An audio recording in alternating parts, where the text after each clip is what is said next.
Bonjour à toutes et tous et bienvenue ce soir dans les locaux d'Albin Michel, où nous accueillons Bernard Werber pour la sortie de son nouveau thriller, La Diagonale des Reines.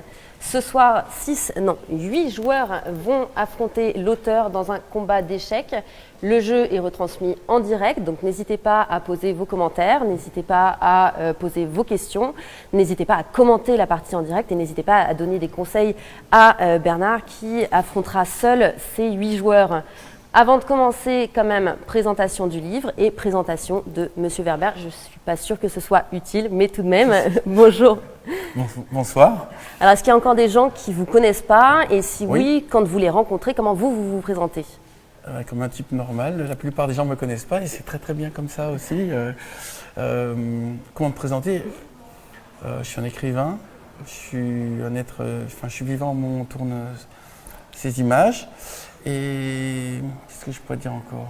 Je suis sur la planète Terre et je viens vous parler des échecs. Voilà, à peu près. Très bien. Je ne vois pas ce que je peux rajouter de plus. Alors, petit synopsis de La Diagonale des Reines. Donc, dans La Diagonale des Reines, on suit 2 femmes, Nicole et Monica, sur quasiment un demi-siècle. On les suit de 71 à 45, de 1971 à 2045.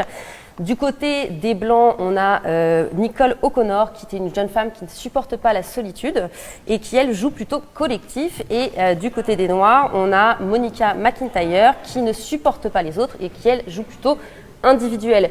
Bien sûr, tout ceci est un prétexte. Les 2 jeunes femmes vont se livrer une partie d'échecs grandeur nature. On va parler géopolitique, on va parler terrorisme, on va parler espionnage.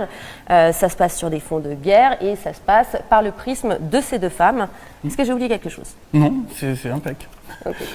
Alors, on aurait pu croire que l'idée vous était venue par cette envie de parler géopolitique à travers les yeux de ces 2 femmes, mais vous dites dans les remerciements du livre que l'idée vous est venue par une anecdote que vous a confiée un ami. Est-ce que vous pouvez nous en dire un petit peu plus? C'est un ami qui n'a pas de bras et pas de jambes, qui s'est retrouvé à la station Châtelet, et il y a un mouvement de foule, et ce mouvement de foule a failli le renverser, il a failli être piétiné. Et au moins il m'a raconté ça, en fait il était extrêmement choqué par cette situation. Et c'est peut-être une capacité d'écrivain, au moment où on me raconte une histoire, c'est comme si je la vivais. Et je me suis dit, c'est vraiment une manière terrible de mourir, juste écrasé par les autres. Et je suis allé rechercher tous les moments où il y a eu des bousculades qui ont abouti à des morts de gens. Et en fait, il y en a eu beaucoup.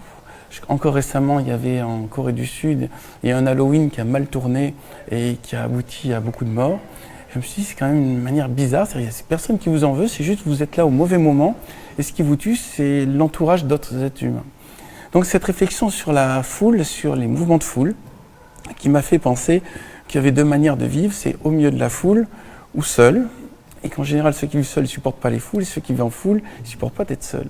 Et à partir de là, j'ai trouvé la meilleure manière d'illustrer cette vision, qui est le jeu d'échecs, puisque le jeu d'échecs, il y a 2 manières de jouer, j'allais dire avec les pions, qui consiste à faire une ligne qui étouffe l'autre, c'est donc avec la foule. Et l'autre manière de jouer, c'est avec la dame, parce que la dame, c'est la pièce la plus puissante. C'est celle qui peut circuler partout, qui peut surprendre. Et c'est aussi la pièce... c'est la pièce qu'il faut à tout prix préserver. D'ailleurs, c'est marrant, c'est bien la preuve que le jeu d'échecs est un jeu féministe. La pièce la plus puissante n'est pas le roi, mais est la dame. Le roi, lui, il fait juste avancer quelques petites cases et il court en général poursuivi par tout le monde. Il va se cacher dans les petits coins. Donc, c'est pas l'image qu'on a du chevalier ou du combattant. Le chevalier combattant, c'est la dame. Donc, à partir de là, il y avait cette idée, réfléchir sur la puissance du collectif, comme vous l'aviez évoqué, et la puissance de l'individualisme. Est-ce qu'on joue sur les autres? Est-ce qu'on compte sur les autres? Ou est-ce qu'on se débrouille tout seul? Il y a une phrase qui dit « Tout seul on va plus vite, ensemble on va plus loin ».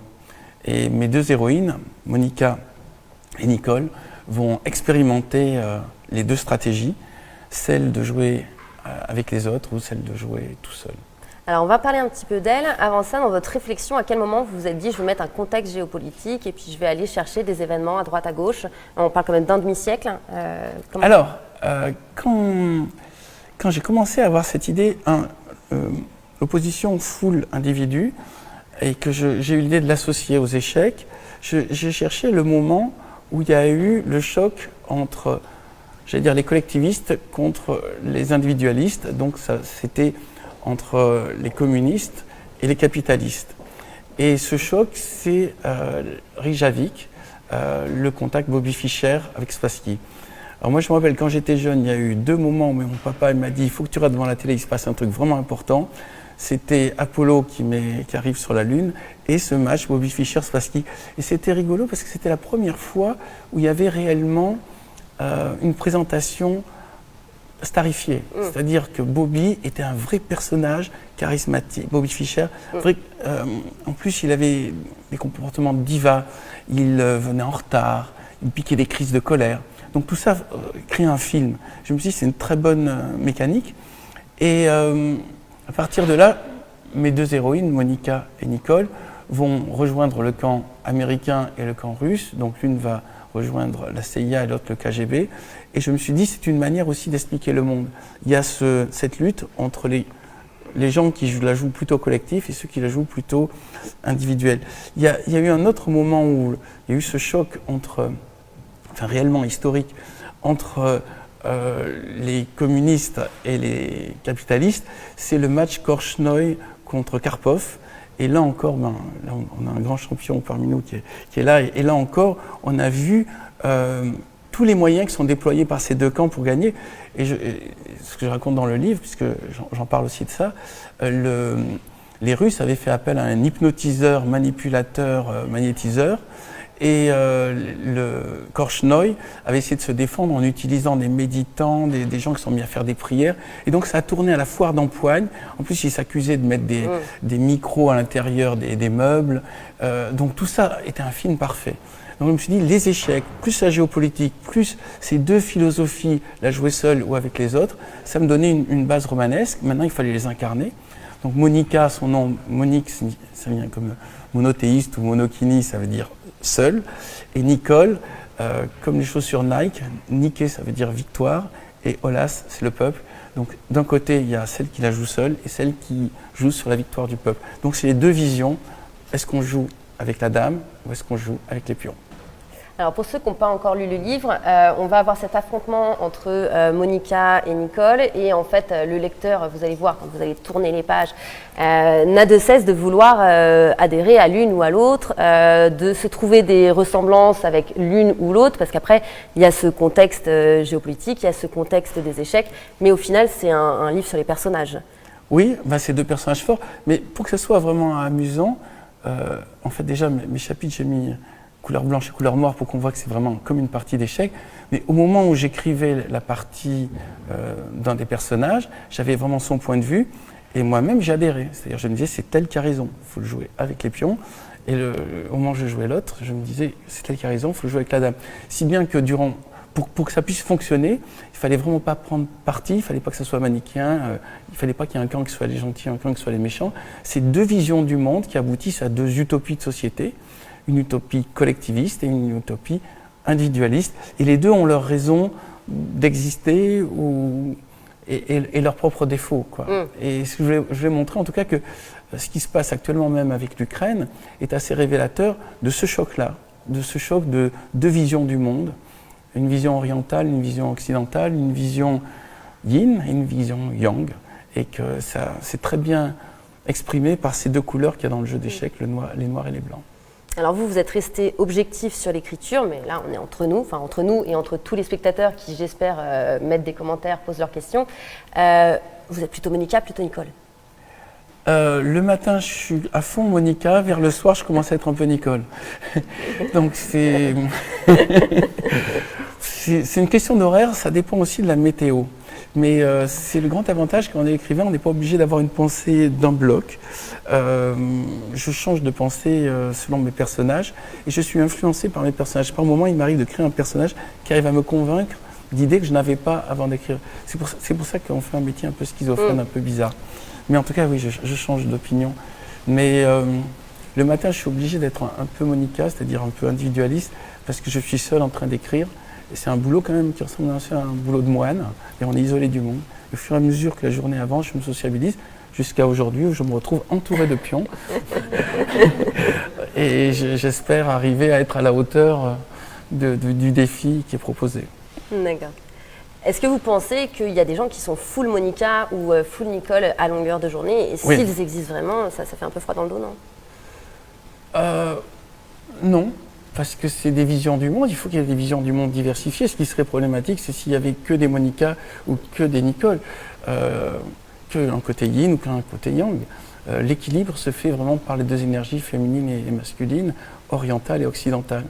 Et il faut que ces deux énergies soient équilibrées pour que le monde aille bien. Et pour qu'il y ait aussi un suspense de type romanesque. Ce qui se passe actuellement dans l'actualité, ce que je suis tout le temps, c'est quand même un feuilleton géopolitique dans lequel on ne sait pas qui va gagner. Donc du coup, on a envie chaque fois de savoir le dernier épisode. Très bien. Côté recherche, il y a quelque chose. Alors, tout lecteur de Bernard Werber se sent sûrement un petit peu comme ça à un moment donné ou un autre. On se sent un peu érudit. Vous avez fait énormément de travail, énormément de recherches. En tout cas, vous partagez vos connaissances. C'est quoi qui vous avez pris plus de temps là sur ce livre? Est-ce que c'est plutôt les recherches sur les stratégies individu-collectif? Est-ce que c'est plutôt tout ce travail sur la géopolitique? Est-ce que c'est plutôt finalement la conception des personnages? Alors, la conception des personnages, c'est vraiment le truc le plus amusant qui existe, parce qu'on est créateur, on est un peu comme le dieu de ces personnages. Il n'y avait rien, et tout d'un coup, on fait exister un être, on lui crée un passé, on lui crée une famille, on lui crée des défauts et des qualités. Donc ça, c'est vraiment le plus amusant. La partie documentation, en fait, est aussi amusante. En fait, tout mon métier, je le trouve hyper sympa et j'espère que ça va durer longtemps. Je suis très reconnaissant, mon éditeur ici présent, de me permettre de vivre de ma passion. Vous savez, par moment, par exemple, quand j'ai écrit La Diagonale des Reines, j'ai découvert qu'il y a eu réellement une guerre de reines en France, à une période peu connue, qui est entre l'an 600 et l'an 700, où il y a deux reines, une qui s'appelle Bruno et l'autre qui s'appelle Frédégonde, qui se sont partagées la France et qui n'ont pas arrêté d'envoyer des soldats et leurs maris et leurs enfants et leurs amants se combattre et se tuer. Elles les ont empoisonnés, elles les ont tués. Et c'était terrible. C'est une sorte de guerre civile qu'il y a eu en France qui a été complètement oubliée. Et quand j'ai découvert ça en faisant ma documentation, je me suis dit, zut, il y a un thème de roman entier sur ces deux reines qui se sont entretuées. Mais bon, j'ai juste mis en encyclopédie, ce qui me permet par moment aussi de ne pas avoir à développer complètement un sujet, mais de montrer que si je raconte qu'il y a deux femmes qui arrivent à changer le monde rien que par leur haine mutuelle, ça a réellement existé, ce n'est pas juste un délire d'écrivain. Il se peut par moment que deux individus qui se détestent arrivent à faire réellement bouger le monde. Vous avez là travaillé sur individu collectif, sur les némésis et cette question de âme ennemie. Et vous nous habituez d'habitude à des trilogies. Est-ce que là, on va retrouver ce thème un jour ou est-ce qu'on s'en tient à ce one-shot sur la Diagonale des Reines? Plutôt, on s'en tient à ce one-shot à la Diagonale des Reines parce que je suis déjà encore sur un autre sujet. Et puis, je crois que j'ai quand même bien fait le tour du sujet des échecs dans ce thème-là. Et tout ce que ce sujet porte de romanesque et de suspense, c'est aussi... C'est vraiment, les échecs, c'est vraiment une grille de compréhension du monde. Le livre n'est pas fait que pour les joueurs d'échecs, et j'espère que les gens qui n'y connaissent rien prendront du plaisir à le lire quand même. Mais quand on prend conscience qu'il y a des pions, qu'il y a des rois, qu'il y a des reines, qu'il y a des fous, qu'il y a des chevaux, qu'il y a des tours, on prend conscience que ce qui se passe autour de nous obéit à un système assez similaire. Maintenant, j'ai aussi joué au jeu de Go, et j'ai l'impression que le jeu que joue la Chine, mais bon, ça j'en parle pas dans le roman, mais je vous en parle maintenant, est plutôt un jeu de type Go, c'est-à-dire qu'il place des tas d'éléments qui vont après se connecter ensemble, et là on va découvrir quelle était la stratégie. Mais les jeux d'échecs, c'est un jeu occidental, c'est plus de face, et on voit ce que l'autre fait. Le jeu de Go, on ne voit pas bien, et puis quand on voit, c'est trop tard. Ben donc c'est ça la géopolitique. Il y en a qui jouent au jeu de Go derrière? Oui. J'ai arrêté le jeu de Go justement parce qu'au bout d'un moment, je me suis dit, voilà, c'est trop, c'est trop prenant. Et il n'y a pas cette jouissance qu'il y a aux échecs de prendre les pièces de l'autre. Là, en fait, on s'étouffe mutuellement. C'est un concept plus oriental déjà. C'est une guerre de territoire. Voilà. On va y jouer justement. C'est aussi un peu une guerre de territoire, les échecs, mais c'est plus franc, si je puis dire. Dernière petite question avant de passer au plateau. Là, on approche de la période des fêtes. Moi, si j'offre demain pour Noël le jeu d'échecs, quel message je passe? Est-ce que je suis à qui je dois l'offrir, hein? Alors, le message à passer, c'est que c'est un jeu qui est fait pour avoir du plaisir. S'il y a l'idée que c'est un jeu dans lequel on va faire la guerre et si on échoue, c'est grave, ça marche pas. Je crois que si on doit le présenter à quelqu'un qui ne sait pas jouer, on doit lui dire c'est une sorte de danse avec des pièces. Et ce qu'il faut faire, c'est essayer de se surprendre. mais la victoire n'est pas l'élément déterminant. Enfin, moi, mon père m'a appris à jouer aux échecs en me disant il faut s'amuser.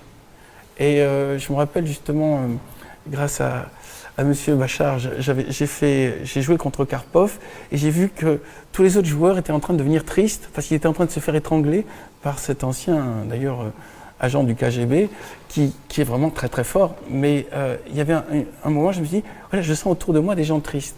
Il y a une dimension de joie, de jeu, comment dire, de jeu de surprise, de film en fait. Quand on fait une partie, on va fabriquer un petit film.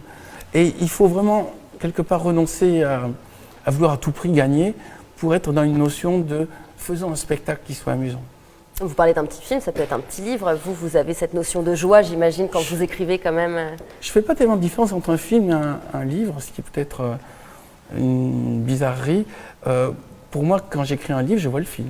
C'est-à-dire, j'ai besoin de voir mes personnages, et je crois qu'un livre va fabriquer le film dans la tête du lecteur. Le lecteur va choisir son propre casting, va choisir ses propres acteurs, ses propres lumières, à la limite son propre rythme de tournée de page, qui va faire qu'il va voir le film exactement comme son cerveau a envie de le voir. Et c'est pour ça encore que je crois que le livre est plus fort que le film, parce que le livre rend le lecteur actif, alors que le film ne fait que le rendre le spectateur passif. Il reçoit le rythme du réalisateur, le casting du réalisateur, l'éclairage du réalisateur. Voilà. Et tant qu'il y aura des gens qui liront, le monde sera sauvé. Et tant qu'ils joueront aux échecs. Ok, super conclusion.